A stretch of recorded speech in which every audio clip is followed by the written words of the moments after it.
ரியலாகவே கடவுள் நமக்கு நேச்சுரலாகவே மனசை எப்படி கொடுத்துறாருன்னா புலன்கள் வழியாக திறந்தும் புலன்கள் வழியாக மூடியும் இயற்கையாக. ஒருத்தர் தூங்கும்போது என்ன ஆச்சு? அவமானம் இயற்கையாக மூடிச்சு. மூச்சு நிற்கும்போது இயற்கையாக என்ன ஆச்சு? திறந்தது. இயற்கையாக திறந்த மனதை அறிவுனால் புத்திசாலித்தினால மூடிட்டான். போது வந்துச்சு, எழுந்தான், வாய்ப்புகள்லாம் இருக்குது, ஜாதிக்காரன் இல்லைன்றான், என் மதத்துக்காரன் இல்லைன்றான், ஏன் ஆள் அவன் இல்லைன்றான். போது வஞ்ச பிறகும் அவன் யார் தான்? தூங்கினான். என்ன கேட்டால் செத்து போனோம் அது முடிச்சு.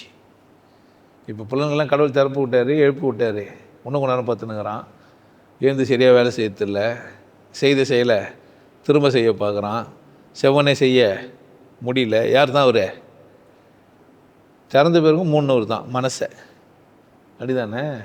தூங்க போனான், பாய போட்டான், பட்டான், மனசை திறந்துட்டான், கண்ணெல்லாம் முடிக்கினான், வச்சுட்டும் போத்திட்டான்.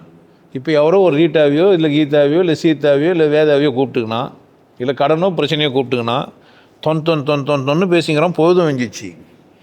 இப்போ என்ன பண்ணான்? இப்போ அவன் மனசை புலன்களை மூடிட்டு மனசை உள்ள என்ன பண்ணி வச்சுக்கிறான்? திறந்துக்கினான். இப்போ அவன் மூட முடியும்?